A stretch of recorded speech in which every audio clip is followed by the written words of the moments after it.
Mi nombre es Claudia Centeno Cáceres y hoy vamos a hablar sobre la exposición a riesgos biológicos del personal de salud. Como introducción podemos decir que los trabajadores y trabajadoras de la salud día a día se enfrentan a riesgos de accidentes y enfermedades relacionadas con su ocupación. El estrés psicológico, el contacto con enfermedades transmisibles y la violencia son quizás los principales riesgos. Los trabajadores de los servicios de urgencia están sometidos a ellos con mayor frecuencia de los de otras áreas.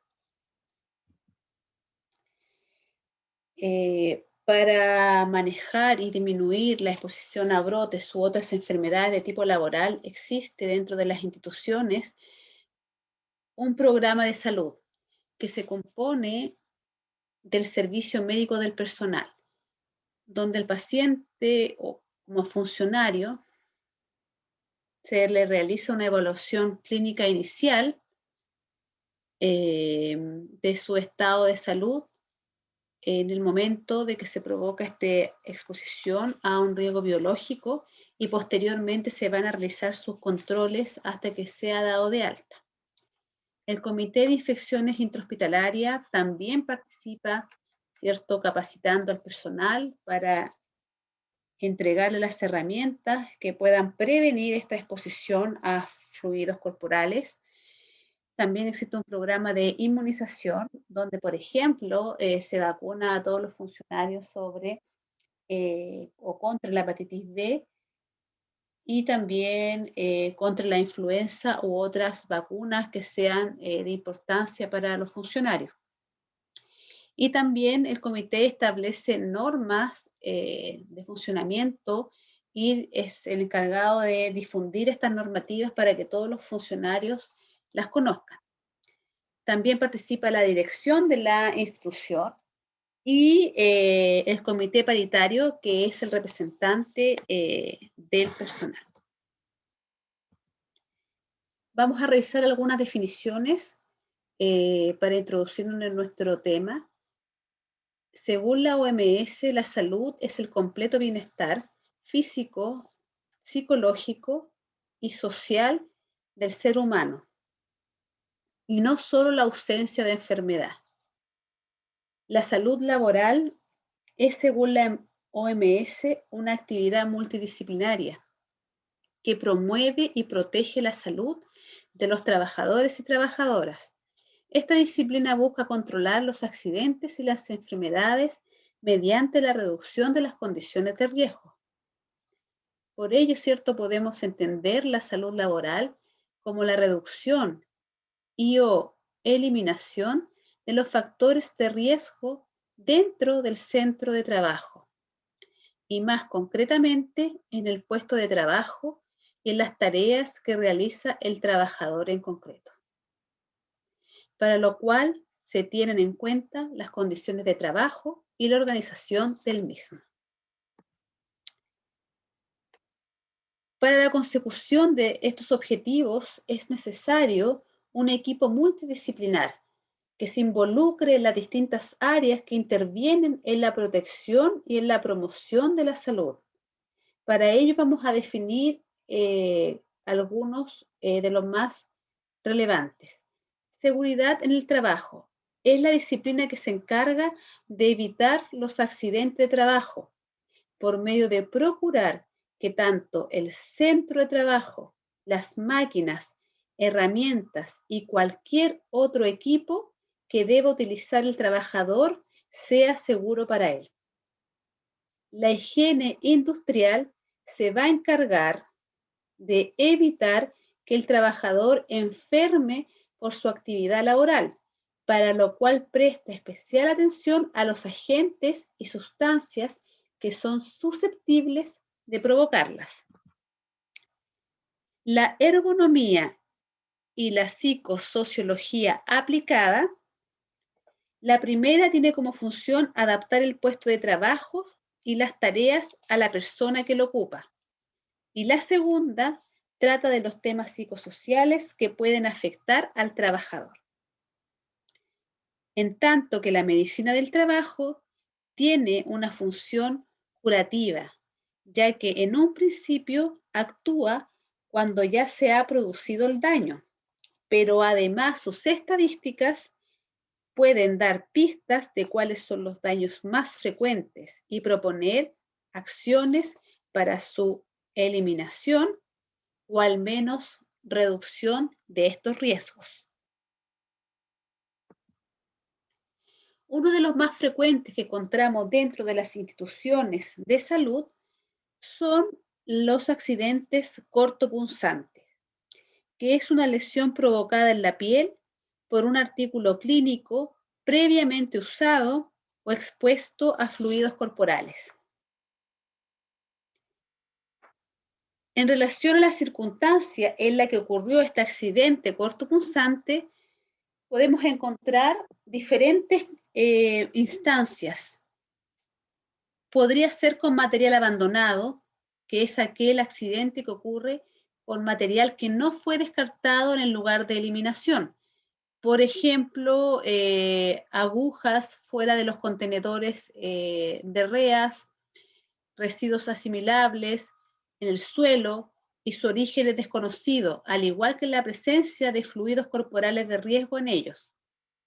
Material de vidrio durante el lavado. Se debe especificar el tipo de material con que se accidentó, de un frasco, de un material de laboratorio, de un material de pabellón. Eliminación de agujas en envase de descarte lleno. Se define como el accidente ocurrido debido a que los envases se encuentran llenos de material cortopunzante sobre su capacidad que corresponde a 2/3 de este. Otro accidente está relacionado con el tránsito o la eliminación de material. Es el accidente que ocurre por existir depósitos de descartes lejos de la unidad del paciente. También puede ser un accidente por manipulación incorrecta. Es aquel accidente que sucede al manipular erróneamente el material. Y otros podrían estar especificados todos aquellos que no están en los puntos anteriormente revisados.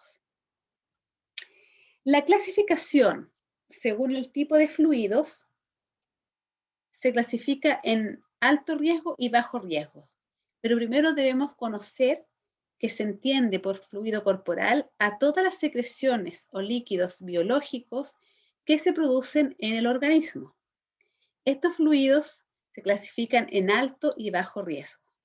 Los fluidos de alto riesgo son todos aquellos como sangre, secreciones genitales, como semen y secreción vaginal, fluidos corporales provenientes de cavidades normalmente estériles, como líquido sinovial o líquido cefalorraquídeo, y cualquier otro fluido con sangre visible.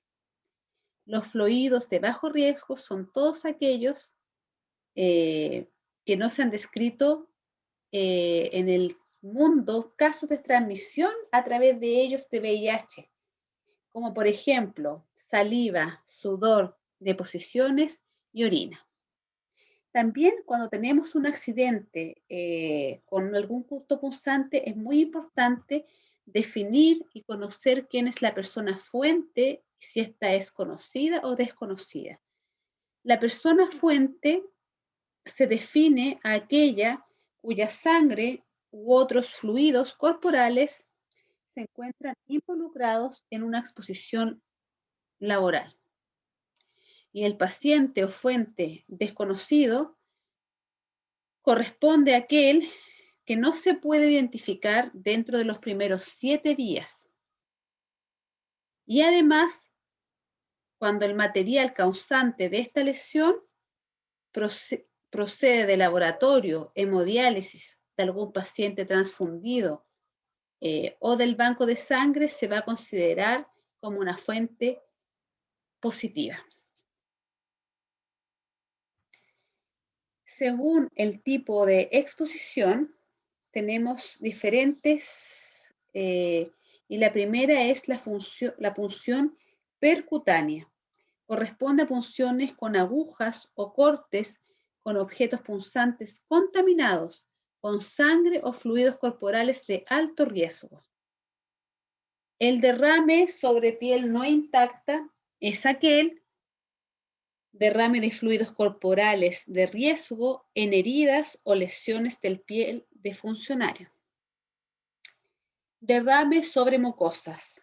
Son aquellos accidentes que ocurren por exposición de mucosas al fluido corporal de alto riesgo durante procedimientos como, por ejemplo, cateterización de vasos umbilicales, recambios sanguíneos, estornudos de pacientes que se le está realizando un taponamiento nasal, por citar algunos ejemplos.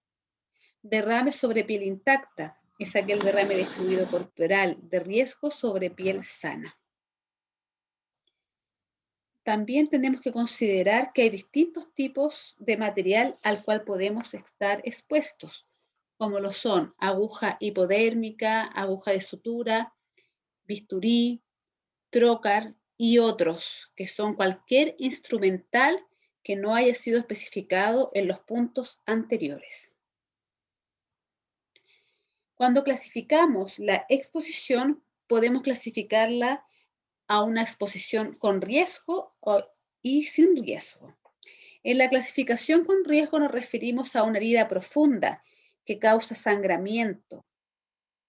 Puede ser provocada por un instrumento con lumen lleno de sangre o fluido corporal de riesgo o a simple vista contaminada con sangre o fluido corporal de riesgo. Exposición de mucosas o herida a sangre o fluido corporal a simple vista contaminado con sangre. Y derrame de sangre o fluido corporal de alto riesgo en piel que no se encuentra indemne, tales como heridas, dermatosis o eczemas. Dentro de la exposición de bajo riesgo se clasifican todas aquellas que no fueron descritas en el punto anterior.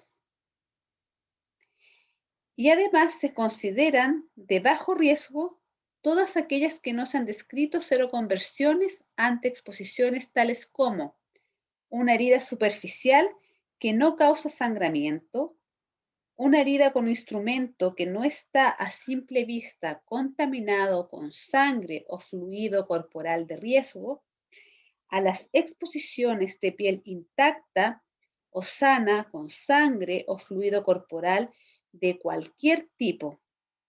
Todas las exposiciones todas las exposiciones a fluidos de bajo riesgo o sin riesgo conocido de seroconversión se considera sin riesgo.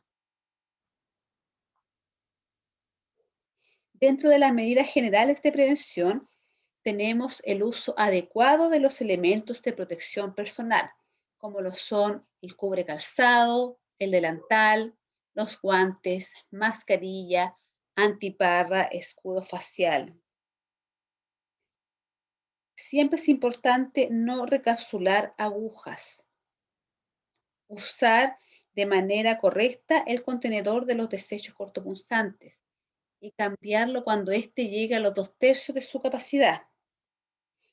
Colocar atención en la labor que se está realizando, evitar distractor como la música o el uso de algún equipo electrónico o de algún equipo de tecnología como los celulares. Para evitar riesgos tenemos que tener y considerar cómo es la eliminación segura de nuestro material cortopunzante. Para ello debemos tener claro que nunca se deben recapsular las agujas, doblarlas o quebrarlas, y tampoco manipularla con las manos, que es una técnica muy utilizada en los servicios de salud. Lo ideal es utilizar una pinza u otro elemento diseñado para tal fin y retirarla con estos elementos. Durante los actos quirúrgicos se recomienda evitar la entrega y la recepción del instrumental a ciegas, sin establecer el contacto. Se recomienda que éste sea dejado en un lugar del campo operatorio para evitar lesiones en el momento de la intervención. debemos eliminar el material cortopunzante inmediatamente finalizado su uso. En los contenedores impermeables de plástico duro resistente a las punciones. Estos contenedores se encontrarán en los sitios donde se genere el material cortopunzante.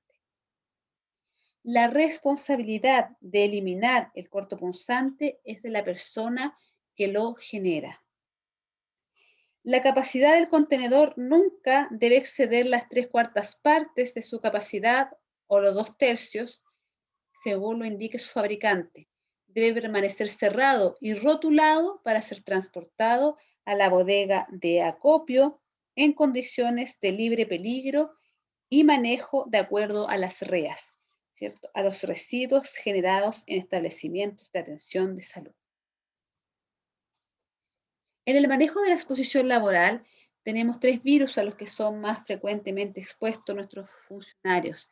La hepatitis B con un 30%, la hepatitis C un 3% y el VIH con un 0,3%. De los materiales que tenemos, ¿cierto?, que utilizamos, podemos definir que el mayor riesgo está en una aguja hueca o en algún instrumento con lumen. Y va bajando el riesgo, después una aguja sólida, un bisturí y el material de vidrio tiene menos riesgo. En cuanto a la profundidad, tenemos que mientras más profunda hay mucho mayor riesgo por sobre una superficial. Para el manejo y el seguimiento del personal, si el funcionario sufre con ocasión de su trabajo un accidente laboral cortopunzante o con exposición en mucosas a sangre y fluidos de riesgo, el funcionario debe seguir los siguientes pasos. En el manejo inmediato, lo primero que debe hacer es un lavado por arrastre con agua corriente y jabón. Posteriormente, a aplicar antiséptico como alcohol al 70%. En caso de la exposición en mucosas ocular o nasal, solicitar ayuda para la irrigación profusa con agua corriente o suero fisiológico. En el caso de mucosa oral, realizar enjuagues con agua corriente. Informar al jefe directo, quien debe contemplar los siguientes formularios. El DIAT es la denuncia individual de accidente de trabajo, o notificar el accidente laboral con exposición a fluidos corporales. En el manejo inmediato, solicitar atención en la ventanilla de admisión de urgencia, quedando registrado como motivo de consulta en el DAU, que es el dato de atención de urgencia. El médico de turno de la unidad de emergencia realizará la evaluación del funcionario y lo clasificará según el riesgo del accidente para determinar cuál será la conducta a seguir. El profesional encargado de realizar la consejería correspondiente y solicita la autorización escrita del funcionario afectado para la toma de examen de serología basal para hepatitis B, C y VIH. Se toma una muestra de 10 ml sin anticoagulante, que se rotula con la codificación según la normativa vigente. El funcionario o funcionaria afectada o afectado inicia si corresponde profilaxis con antirretrovirales, lo que a propia voluntad acepta o rechaza. Si el funcionario acepta la terapia, se le entregan medicamentos para 5 días y las indicaciones para su administración. La muestra para la serología de VIH, hepatitis B y hepatitis C del paciente fuente se toma en el servicio en el que se encuentra hospitalizado. Por lo tanto, no hay que trasladarlo a la unidad de emergencia. En ambos casos, se debe realizar una consejería por el profesional a cargo de esta actividad. Este paso es de suma importancia para decidir conductas futuras. En el manejo posterior, que corresponde después de la atención de urgencia, el funcionario afectado debe dirigirse al Policlínico de Salud Funcionaria con su DIAT, con el formulario de notificación de accidente laboral con exposición a fluidos corporales, con la interconsulta y la copia del DAU, del dato de atención de urgencia, para realizar el seguimiento del accidente dentro de las siguientes 24 horas hábiles siguientes. En el caso de que el funcionario afectado no cuente con el esquema completo de vacuna de hepatitis B, al momento de la consulta con la enfermera del Policlínico de Salud Funcionaria, se inicia o completa el esquema correspondiente. El DIAT es remitido a prevención de riesgo para ser declarado al organismo administrador de la ley.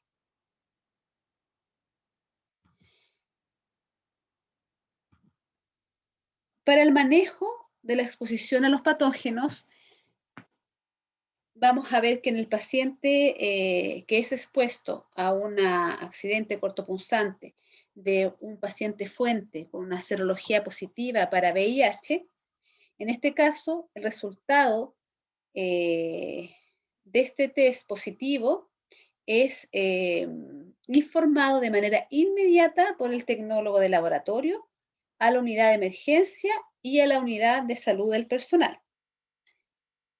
Y se definen dos tipos de paciente fuente, el fuente clase 1 y clase 2. El paciente fuente clase 1 es un paciente asintomático que tiene una carga viral de VIH menor a 1500 copias de RNA por ml, y el paciente fuente clase 2 es un paciente sintomático que cursa una infección aguda, que está en la fase avanzada sin tratamiento antirretroviral y tiene una carga viral elevada o desconocida. En este caso, el médico de la unidad de emergencia indicará la profilaxis y derivará a la unidad de salud del personal. En pacientes con injuria superficial, aguja sólida y en personas fuente clase 1 se indicará una profilaxis con 2 drogas. En pacientes con injuria con aguja hueca, injuria profunda con sangre visible en el dispositivo o que haya sido ocupadas en arterias o vena del paciente fuente o en paciente fuente clase 2 se indicará una profilaxis con 3 drogas. La profilaxis a utilizar corresponde a las siguientes: tenofovir o emtricitabina, un comprimido cada 24 horas vía oral por un tiempo de 30 días, el cual no debe usarse en pacientes con falla renal.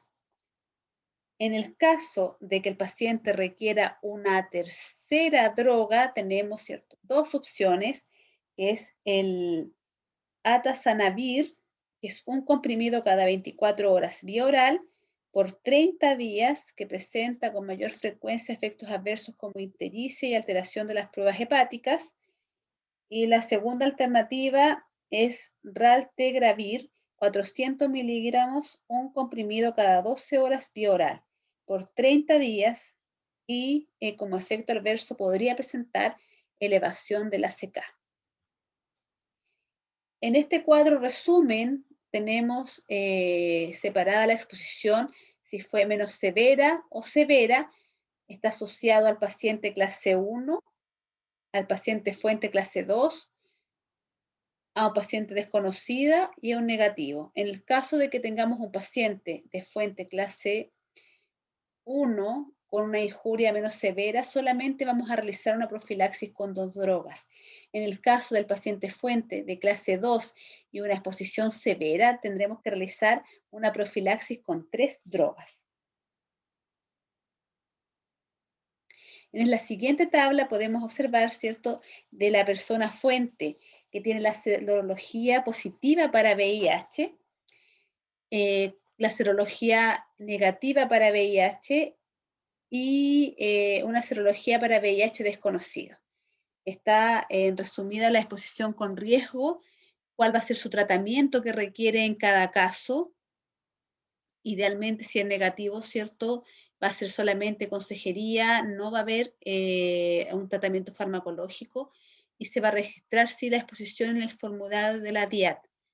En el caso de un paciente que tenga serología positiva para VIH y el riesgo sea sin exposición, eh, va a tener solo consejería y no va a recibir ningún tratamiento farmacológico. Ya, pero si este mismo paciente es de serología positiva y la exposición es con riesgo, va a tener que tener cierto y tratarse con una terapia antirretroviral para poder continuar el tratamiento. El estudio serológico del funcionario accidentado para la serología de VIH se va a realizar al momento del accidente, se va a repetir al mes 3 y a los 6 meses de la exposición con los fluidos de riesgo biológico. En el manejo para la exposición de patógenos sanguíneos para serología de VIH, de HIV o hepatitis B positivo de la fuente, en este caso la fuente es el paciente, en el caso que el resultado de la fuente sea positivo para la hepatitis B, es el tecnólogo del banco de sangre quien va a informar de inmediato a la unidad de emergencia de la salud del personal. El personal a cargo de unidad de emergencia solicitará la serología para el virus de hepatitis B del accidentado y derivará a la unidad de salud del personal, donde será evaluado y controlado al día hábil más próximo.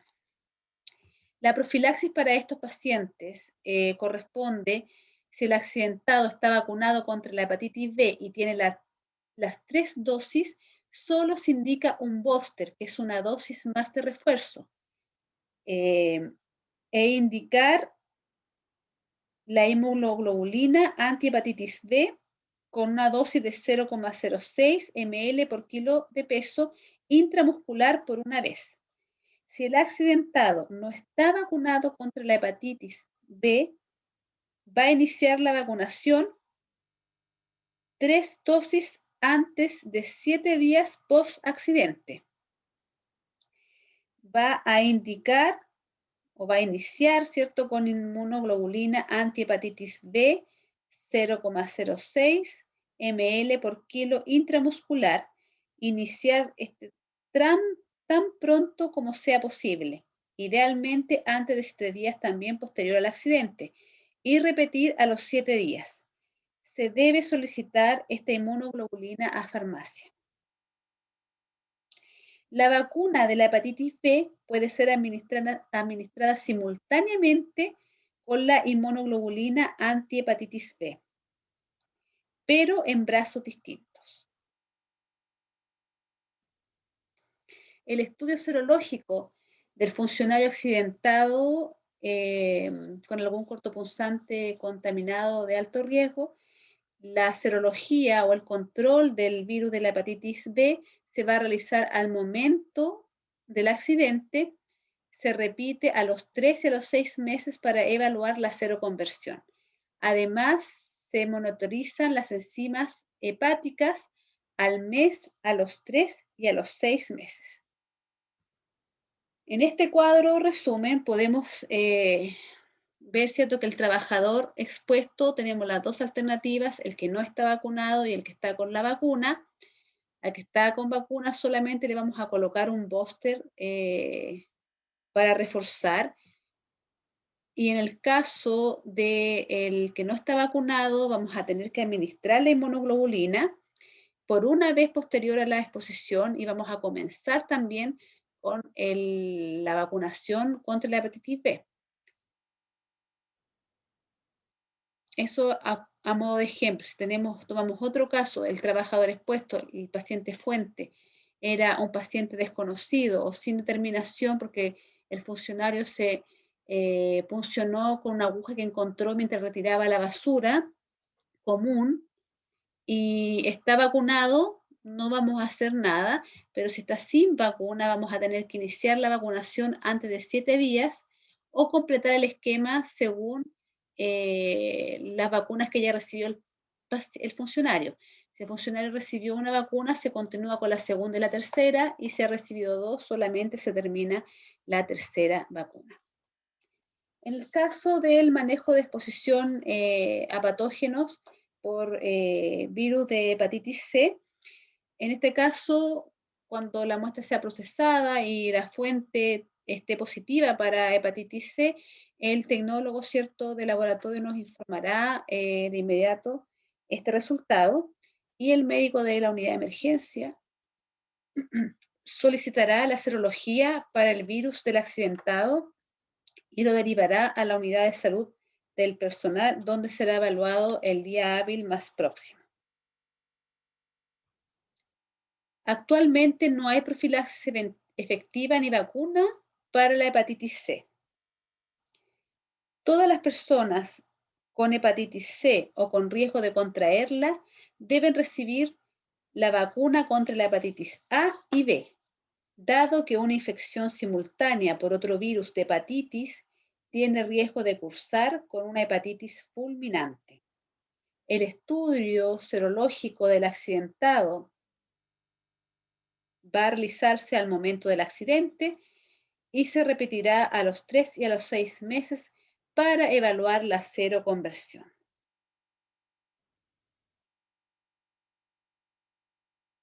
El control de salud en la unidad de salud del personal se procederá a realizar el seguimiento de los exámenes serológicos de todos los funcionarios que han sido a expuestos biológicos hasta los 6 meses donde se realiza el último control. El personal expuesto a fluidos corporales de alto riesgo serán controlados con exámenes de laboratorio para VIH, hepatitis B y C, y los exámenes serán procesados en el laboratorio del hospital. La unidad de salud del personal informará al Departamento de Prevención de Riesgos y a la unidad de infección asociada a la atención de salud acerca de la ocurrencia de estos casos para que se tomen las medidas y las mejoras correspondientes para evitar casos en el futuro. Hasta el momento, la eficacia general de las medidas profilácticas en el VIH, la triterapia o biterapia por un mes, tiene una eficacia aproximadamente del 80% y en una ventana de tiempo de 72 horas. Idealmente iniciar a menos de 6 horas de estar expuesto con este riesgo biológico. Y en relación al virus de la hepatitis B, la inmunización previa tiene un 90% de eficacia protectora. La inmunización pasiva tiene un 90% de eficacia protectora en personas no vacunadas o con títulos ausentes o bajos de anticuerpo a pesar de la vacuna. Para finalizar, dejo dos preguntas para que las puedan contestar. ¿Cuál es el manejo inmediato de un funcionario que ha sufrido un accidente cortopunzante con fluidos de alto riesgo? ¿Y qué entendemos, cierto, o qué es un accidente cortopunzante? Muchas gracias por su atención. Queda la bibliografía a su disposición para que pueda ser revisada por usted.